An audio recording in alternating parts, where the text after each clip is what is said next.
Om. 10 Commandments, Principles of Arya Samaj, Part 15. The fifth principle, Practice of Truth.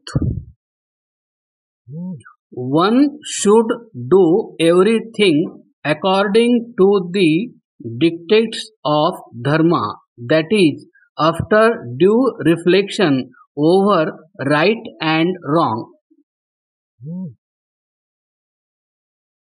Om ऋतेन राजन्न नृतं विविञ्चन्मराष्ट्रस्याधिपत्यमेहि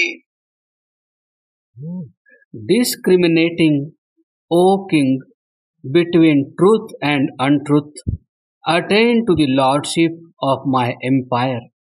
Rigveda. Right knowledge, a duty. In our exposition of the fourth principle, we have anticipated fifth principle. The latter is an exhortation to practice what the foregoing tenets have taught us to regard as right. Between belief and practice there should be perfect concord. Right knowledge precedes right action. Unconscious virtue is simply action, not virtue. Not unconscious vice. It affects other prejudicially. It is mischievous in its results. The harm it does, there is no reason to condone. Right knowledge is a duty, not a privilege. Its absence cannot help in redeeming the sin to which it may have perchance led. Between unconscious immorality and deliberate sin, there is a difference only of outlook.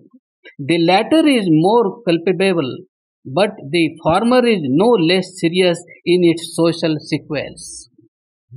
The irreducible minimum of individual right and duty.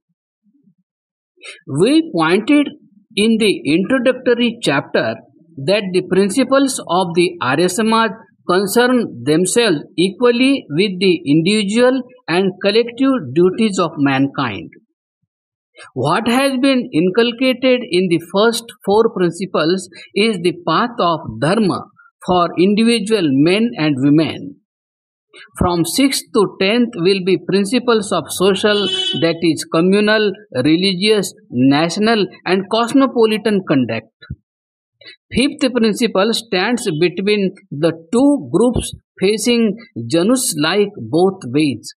Conduct is both social and personal, and to decide whether a particular course of conduct is in consonance with the dictates of duty, one has to fall back on the primary consideration whether that course conforms to or falls foul of the interests of truth.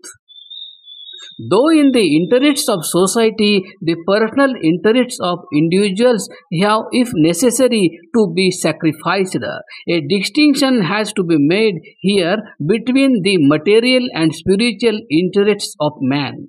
The latter, as outlined in the first four principles, are the inalienable minimum which no member of the society, community, country, and humanity will under any circumstances be required to forego.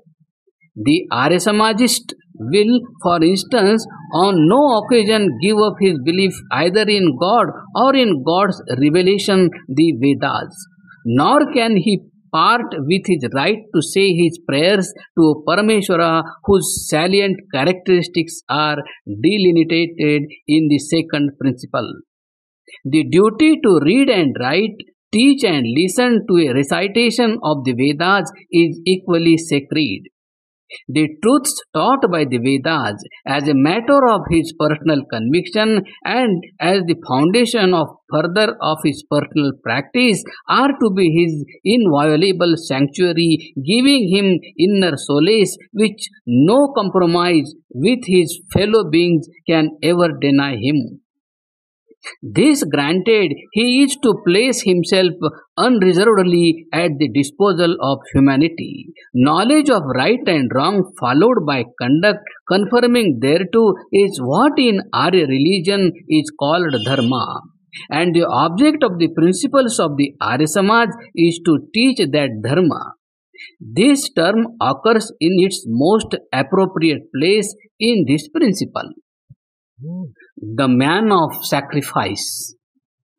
No man is fitted to serve his fellow beings who has not made himself first a man of principles. Only such people as have firm convictions and a will equally firm to execute them are qualified to enlist themselves as servants of mankind.